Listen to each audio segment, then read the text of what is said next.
Hello everyone. आज हमारा topic है ड्रग्स यूज्ड इन पार्किंसोनिज्म या फिर एंटी पार्किंसोनियन ड्रग्स। इसके लिए सबसे पहले हमें पता होना चाहिए कि पार्किंसोनिज्म क्या है।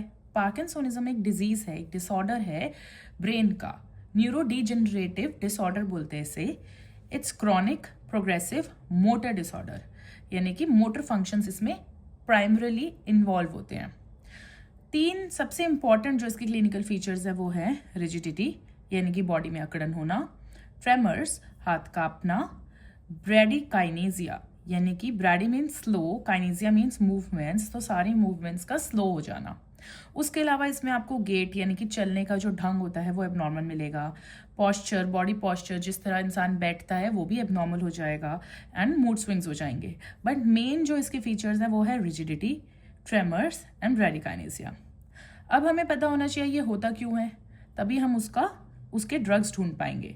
सो पैथोलॉजी इज डोपामिन और कोलिनर्जिक इम्बैलेंस, यानी कि ब्रेन के अंदर स्पेशली बेसल गैंग्लिया के अंदर डोपामिन कम हो जाता है एंड कोलिनर्जिक यानी कि एसिटाइलकोलिन इंक्रीज हो जाता है। तो ये हार्मोनल इम्बैलेंस की वजह से, डोपामिन के कम हो जाने की वजह से, एसिटाइलकोलिन के इंक्रीज होने की वजह से पार्किंसोनिज्म हो जाता है। इनिशियली ये स्लो होता है एंड देन क्रॉनिकली प्रोग्रेस करता रहता है। Now we talk about the drugs. So obviously drugs जो हम इन्वॉल्व करेंगे, हम डोपामिन इंक्रीज करना चाहेंगे एंड एसिटाइलकोलिन डिक्रीज करना चाहेंगे। डोपामिन इंक्रीज करने के लिए वी हैव वेरियस ड्रग्स। सबसे पहला ड्रग इज डोपामिन प्रीकर्सर, यानी कि levodopa. Levodopa is a very very important drug for parkinsonism. It is the mainstay drug, the drug of choice.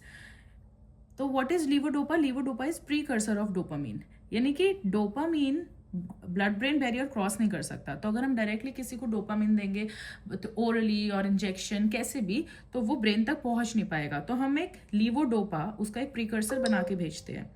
वो ब्रेन में जाता है, ब्लड ब्रेन बैरियर क्रॉस करता है और वहां पे उसकी डी कार्बोक्सिलेशन होती है और वो डोपामिन में कन्वर्ट हो जाता है। इस एंजाइम को बोलते हैं डोपामिन डी कार्बोक्सिलेज एंजाइम। अब इसके साइड इफेक्ट्स क्या है? लीवोडोपा के साइड इफेक्ट्स है सबसे पहले पेरिफेरल। पेरिफेरल मतलब कि जहाँ पे ये एक्ट करना चाहिए, ब्रेन में ये एक्ट करना चाहिए, उसके अलावा ये बॉडी में और कहीं भी एक्ट करता है, उसकी वजह से इसके साइड इफेक्ट्स आते हैं, जैसे नॉजिया, वॉमिटिंग, पोस्चरल हाइपोटेंशन। मतलब जब पेशेंट उठेगा बेड से तो उसे एकदम से ब्लड प्रेशर डाउन होने की वजह से चक्कर आएंगे, या अरिथमियास। सो ये इफेक्ट्स उसके पेरिफेरली है। एंड सेंट्रली इफेक्ट्स हैं कोरिया, डिस्टोनिया, यानी कि इरेगुलर इररेलेवेंट मूवमेंट्स, हेलुसिनेशंस या फिर साइकोसिस। ये जो इफेक्ट्स है ये ब्रेन में जब लीवोडोपा एक्ट कर रहा है उसकी वजह से है। तो इन इफेक्ट्स को तो हम कम नहीं कर सकते, इसके लिए we have to modify the dose. तो हमें डोज ऐसे रखनी है कि लीवोडोपा जो है वो उतना डोपामिन बढ़ाए कि ये वाले इफेक्ट्स कम से कम आए और रिजिडिटी और ट्रेमर्स और वो सब ज़्यादा से ज़्यादा ठीक हो सके। बट जो पेरिफेरली जो उसके इफेक्ट्स आते हैं हम उन्हें रोक सकते हैं। उसके लिए वी हैव कार्बिडोपा। कार्बिडोपा एक ऐसा ड्रग है जो बॉडी में बाकी हर जगह डोपा डी कार्बोक्सिलेज एंजाइम को इनहिबिट कर देता है। तो बाकी बॉडी में बाकी सारी जगह ये एंजाइम इनहिबिट हो जाएगा, तो लीवोडोपा डोपामिन में कन्वर्ट नहीं होगा। बट ये एंजाइम ब्रेन में एक्ट नहीं करता, क्योंकि ये भी ब्लड ब्रेन बैरियर क्रॉस नहीं कर रहा है। तो ये एंजाइम ब्रेन में एक्ट नहीं करता, ये सिर्फ बाकी पूरी बॉडी में एक्ट करता है। तो इसकी वजह से कोई पेरिफेरल कन्वर्जन नहीं होगा। तो इसके दो फायदे हैं।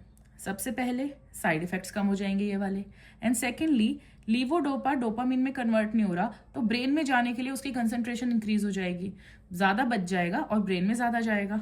तो हम हमेशा लीवोडोपा के साथ कार्बिडोपा देते हैं। तो लीवोडोपा और कार्बिडोपा का एक combination main state drug of choice होता है पार्किंसंस के लिए। उसके बाद सेकेंड हमारी जो कैटेगरी है वो है डोपामिन रिसेप्टर एगोनिस्ट, यानी कि डोपामिन के जो रिसेप्टर्स होते हैं, स्पेशली D2 रिसेप्टर्स जो ब्रेन में होते हैं, एगोनिस्ट मतलब उस पर एक्ट करने वाले, उसे स्टिमुलेट करने वाले हम ड्रग्स देते हैं, जैसे ब्रोमोक्रिप्टिन, परगोलाइड, रोपिनारोल। रोपिनारोल स्पेशली D2 पे ही एक्ट करता है। तो ये क्या करेगा, डायरेक्टली डोपामिन को बाईपास ही कर दिया। अब हमें डोपामिन की जरूरत ही नहीं है, सीधा ये जाके डोपामिन के रिसेप्टर्स को एक्टिवेट कर देगा। इसके साइड इफेक्ट्स क्या हैं? सेम साइड इफेक्ट्स हैं। तो बेसिकली ये सारे ड्रग्स कर क्या रहे हैं? सारे ड्रग्स ब्रेन के अंदर या पेरिफेरली हर जगह ये डोपामिन को इंक्रीज कर रहे हैं।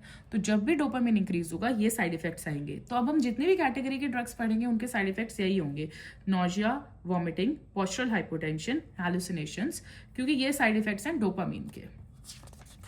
Next category is dopamine metabolism inhibitor, मतलब डोपामिन को ब्रेक डाउन उसका रोकना, डोपामिन का मेटाबॉलिज्म नहीं होने देना।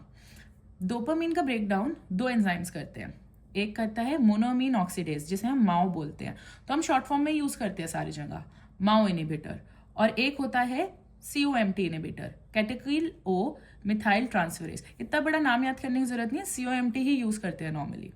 सो माओ इनहिबिटर जो होता है वो दो टाइप का होता है, ए और बी।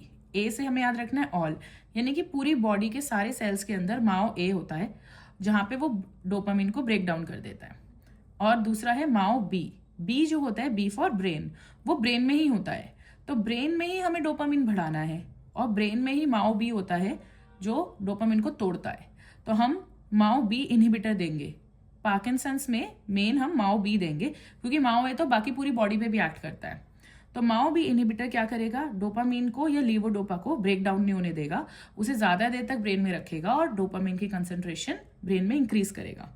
इसके एग्जाम्पल्स हैं जिलीन से एंड होने वाले वर्ड, GILIN, जिलीन से एंड होने वाले जितने भी ड्रग्स हैं वो इस कैटेगरी में आते हैं माओ बी में, जैसे selegiline, rasagiline. Then we have COMT inhibitors. तो COMT भी सेम चीज करेगा बट ये पेरिफेरली करेगा। तो ये पेरिफेरली डोपामिन या लीवोडोपा को ब्रेक डाउन होने से इनहिबिट कर देगा, जैसे टॉलकेपॉन, केपॉन से एंड होने वाले, कैपॉन, टॉलकेपॉन या एंटाकेपॉन। इससे क्या होगा? जब लीवोडोपा बाकी बॉडी में ब्रेक डाउन नहीं होगा तो उसकी कंसंट्रेशन इंक्रीज हो जाएगी ब्रेन में जाने के लिए। सिमिलरली इसने क्या किया? डोपामिन इंक्रीज किया, एंड रिजल्ट वही है। तो साइड इफेक्ट्स क्या है? Nausea, vomiting, hypotension and hallucination. तो ये एक कैटेगरी के ड्रग्स हो गए जो डोपामिन इंक्रीज कर रहे हैं। अब हमारी दूसरी कैटेगरी क्या थी कि हम कोलिनर्जिक सिस्टम जो इंक्रीज चल रहा है एसिटाइलकोलिन को डिक्रीज करें। तो we have anticholinergic drugs जैसे बेंजहेक्सोल, ट्राइहेक्सिफेनाइडिल एंड प्रोमेथाजीन। इसमें से हम बेंजहेक्सोल याद कर सकते हैं, it's easier one. So benzhexol directly acetylcholine को कम करता है ब्रेन के अंदर। Now these drugs are additive. एक होता है पार्किंसोनिज्म, जो ब्रेन में एसेंशियल पार्किंसोनिज्म होता है, उसके लिए these drugs are additionally used. And एक होता है ड्रग इंड्यूस्ड पार्किंसोनिज्म, मतलब हमने कोई ऐसी ड्रग दी, ऐसी कोई दवाई दी जिसकी वजह से उसके अंदर पार्किंसंस जैसे सिम्टम्स आ रहे हैं। कौन सी दवाइयाँ होंगी वो? ऑब्वियसली जो डोपामिन को इनहिबिट करेंगी, डोपामिन एंटागोनिस्ट। तो हमने जैसे रिजर्पिन है, एक ये मेडिकेशन दिया, उसकी वजह से डोपामिन ब्रेन में इनहिबिट हो गया, तो उसकी इस इनहिबिशन की वजह से पार्किंसंस जैसे सिम्टम्स आने लगे। इस केस के अंदर आप डोपामिन बढ़ाओगे तो कुछ नहीं होगा क्योंकि वो रिसेप्टर्स को इनहिबिट कर चुका है, रिजर्पिन रिसेप्टर्स को इनहिबिट कर चुका है। तो इस केस का ट्रीटमेंट सबसे पहले क्या होता है कि उस ड्रग को स्टॉप करो जो डोपामिन के रिसेप्टर्स को इनहिबिट कर रहा है। एंड सेकेंडली एंटीकोलिनर्जिक ड्रग्स इसके ड्रग ऑफ चॉइस बन जाते हैं क्योंकि वो सिम्टोमेटिक रिलीफ देते हैं और एसिटाइलकोलिन को डिक्रीज कर देते हैं। सो अगर हम एक रिवाइज करें तो वी शुड नो कि drug of choice for Parkinsonism is levodopa. Levodopa जाएगा, ब्लड ब्रेन बैरियर क्रॉस करेगा, वहां पे डोपामिन डीकार्बोक्सिलेज एंजाइम के थ्रू डोपामिन बनाएगा।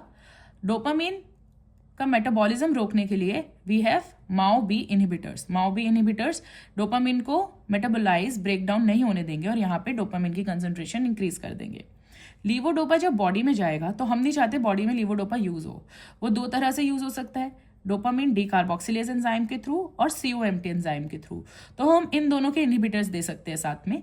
डोपामिन डीकार्बोक्सिलेज का इनहिबिटर है कार्बिडोपा और COMT के इनहिबिटर्स हैं जो हमने याद किए थे टॉलकेपॉन, एंटाकेपॉन। तो ये दोनों ड्रग्स लीवोडोपा को इंक्रीज करेंगे ब्लड के अंदर ताकि वो और ज्यादा यहाँ जाए और डोपामिन बढ़ाए। Okay, thank you so much.